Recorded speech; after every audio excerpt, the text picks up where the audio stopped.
lá. Nessa quarta aulinha, a gente vai falar de forma básica um pouco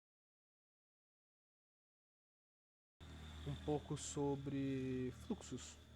Então, workflows. Pulei a minha apresentação, então boa noite, boa tarde, bom dia. Agora deixa eu inverter a lógica.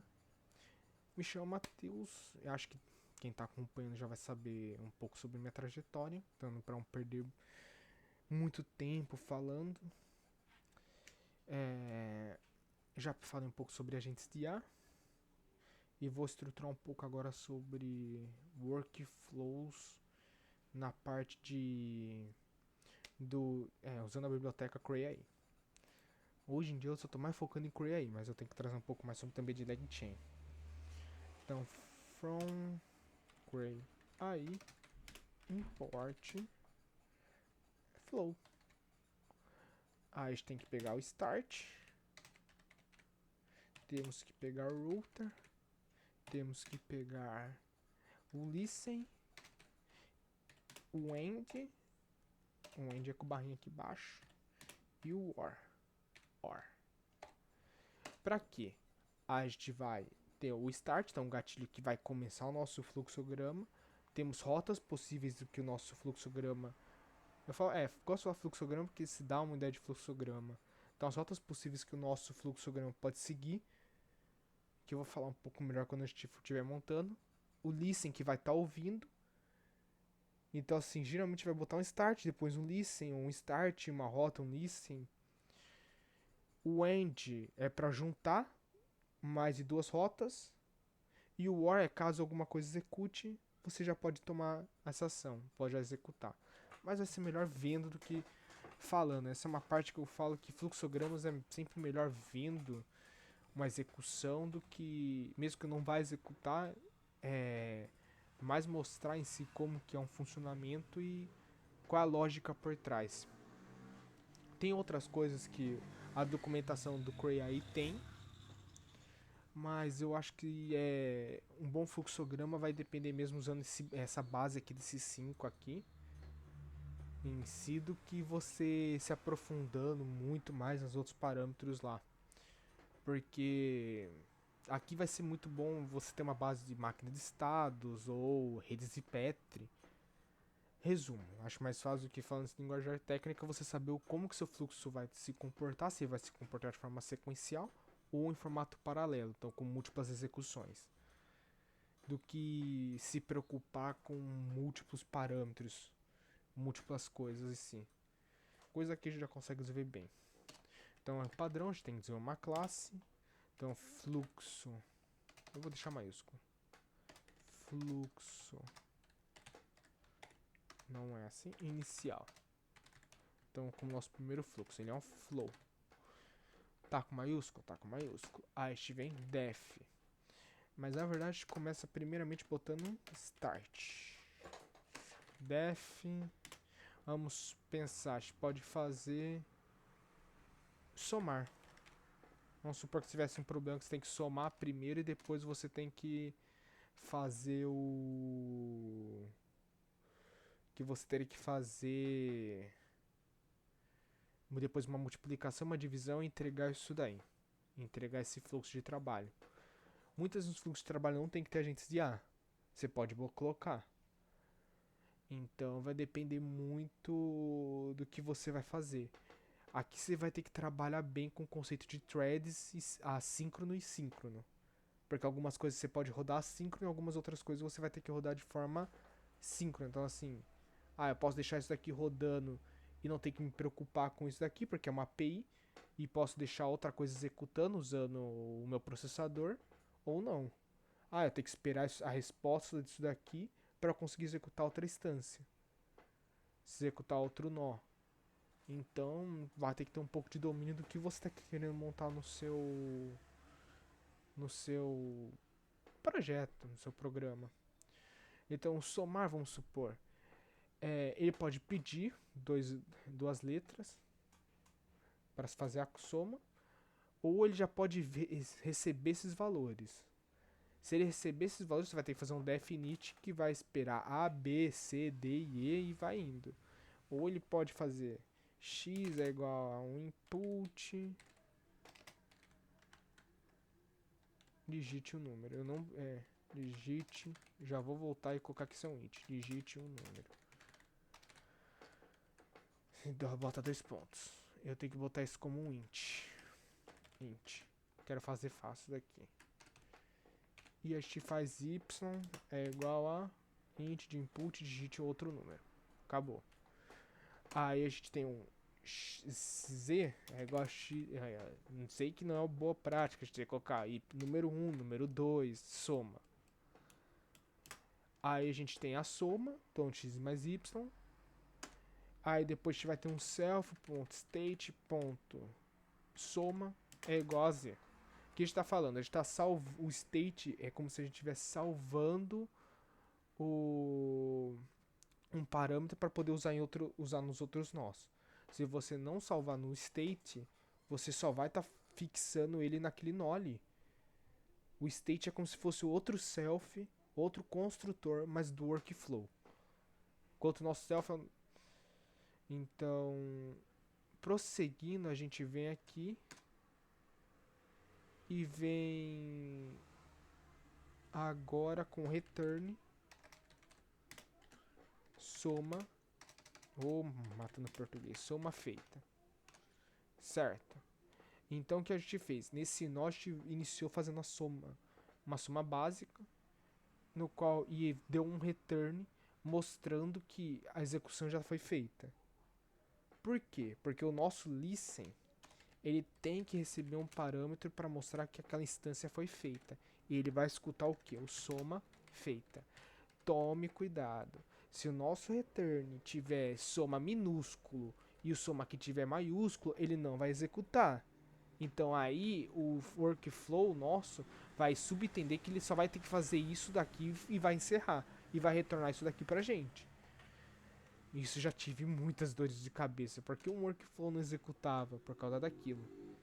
Então def multiplicar. Def multiplicar é um self. Oba, já deixou pronto.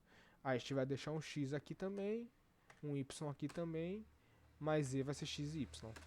E depois a gente vai ter um self. Na verdade é um self self.state. Eu poderia pegar o valor ali de cima da soma e fazer na multiplicação, usar na multiplicação. Eu poderia salvar xy na primeira. Exemplo, o start é pegar dois números e esses dois números vão ficar salvos e vão direto para as outras sem ter que ficar pedindo para o usuário toda hora. Vou fazer isso na terceira. Multiplicar z, mas eu vou fazer aqui self.state número 1 é o x e self.state é o y. E a gente dá um return. Matei o português de novo. Soma feita não, aqui é multiplicação. Multiplicação feita. Não vou escrever com C cedilha porque possivelmente eu já esqueça. E vamos pro router. O router ele vai ter que ouvir o quê? Ele tem que ouvir essa multiplicação feita. Então deixa eu copiar isso aqui, senão eu tenho certeza que eu vou esquecer. Ou vou escrever alguma coisa errada. E dar um Ctrl V aqui. Então esse router só vai acionar quando ele ouvir isso daqui.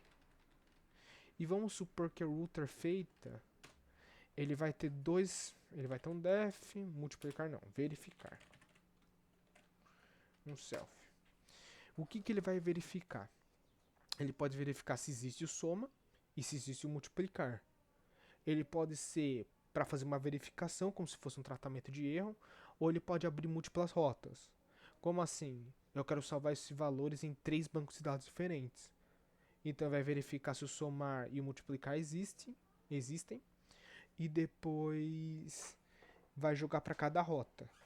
Então, aí eu poderia, exemplo, ter se somar, então self, ponto, na lógica eu queria colocar aqui, se somar é igual a self state soma e multiplicar é um self state. Se somar and multiplicar, se eles existirem, A gente vai fazer isso. Vamos supor, a gente vai colocar banco. Ah, eu já coloquei errado aqui. Mandar para banco de dados 1 e 2, vamos supor. Estava salvando dois bancos de dados. Ah, caso contrário. E daí depois que ele executar, return salvo no banco de dados. Se não, vamos supor, não existe else raise value e error a gente sabe. E error deu erro. Vai ficar gigante. Aqui a gente poderia fazer ele caminhar para dois listen. Ah, existem. Você vai pro listen 1 e vai pro listen 2. A gente faria dois listen aqui ouvindo, ó. Listen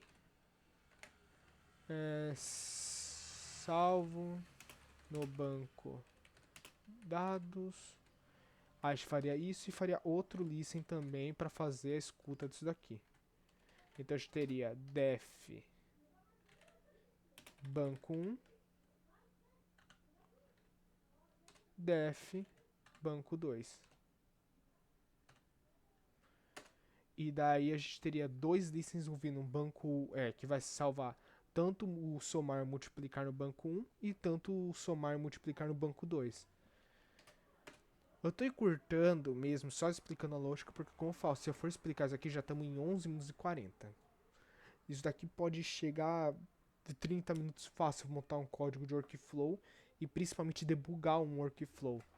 Porque, como a gente fala, um workflow geralmente é orientado a estados. Quando a gente coloca para mexer com dados, objetos, ele fica mais difícil ainda e mais chance dele quebrar. E por final, a gente tem duas opções aqui. A gente poderia se preocupar que o save dele, vamos botar um return, salvo no banco de dados 2, e a gente vai botar outro return, salvo no banco de dados 1. Por quê? Aqui a gente pode, como eu falei, a gente pode se preocupar que tem que salvar nos dois ou salvar em apenas um. Vamos supor, aqui a gente vai ter agora um listen também. Mas esse listen, ele tem que ouvir as duas rotas. As duas rotas tem que executar. Então, aqui eu vou ter que executar o salvo. Espera aí, salvo banco de dados 1 e salvo banco de dados 2. Esse listen só vai executar quando ele ouvir quando esses dois forem executados. Senão ele não vai funcionar. A gente botaria def, salvo def. Eu já usei salvo em algum canto? Só pra não dar problema? Não. Return.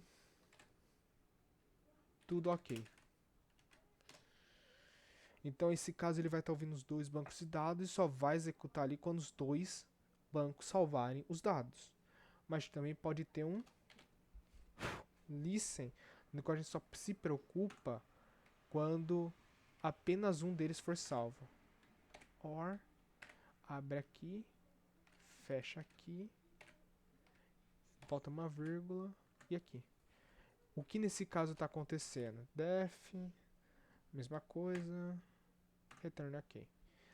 É a mesma coisa nesse padrão aqui no sentido que a gente vai receber os dois returns, vai receber, a gente vai estar ouvindo os dois nós anteriores, mas se um deles executarem, a gente já executa o tudo ok. Então quer dizer o que? Já foi salvo, isso que nos importa. No de cima, a gente se preocupa que os dois tenham salvo. Como no caso, vamos supor, a gente está fazendo um projeto que a gente tem que salvar tanto dados em um banco maior e um banco menor. Então um banco local e um banco na nuvem. E os dois tem que retornar ok pra gente, senão deu algum problema. Ele ali, vamos supor, a gente poderia colocar tudo ok, salvo local e nuvem. E aqui tudo ok, salvo em X. E X seria a representação, o banco de dados 1, o banco de dados 2. Então, esse é um exemplo que eu mostrei que veio na minha cabeça. Na lógica aqui vai ser o que? Como eu falei. O workflows é mais ou menos com essas ferramentas você já consegue apresentar uma estrutura complexa e robusta de workflows. Não tendo muito mais do que isso. Isso é o que dificulta um workflow, como eu falei, orientação estado e objeto. Estado você vai na lógica pegar os dados dentro do seu workflow. Objeto é quando você já recebe os dados e ele geralmente pode. Os dados que está recebendo, na hora que a gente tenta passar para o flow, eles vão com valores nulos. Ou não vai nada. Aí essa é uma das preocupações que muitas vezes o workflows dá uma dificuldade. E principalmente destaca quando a gente tem que trabalhar com workflows que vão executar tudo em etapas sequenciais ou trabalhar com coisas em paralelas. Salvar em banco de dados, você pode salvar em formato paralelo e esperar os dois executarem. Não tem que executar um e depois salvar em outro, você ganha tempo. Ou chamada de API, você não tem que ficar esperando uma API responder para depois continuar fazendo as outras execuções, mas vai depender do seu workflow. Se você está requisitando uma resposta de uma API do chat GBT, você tem que esperar. Então tem que ser sequencial. Mas vai depender de projeto para projeto. Com isso básico aqui, já dá para executar, estruturar bons workflows. Só tem que ter a lógica do que você vai colocar dentro de cada nó. E ademais é isso.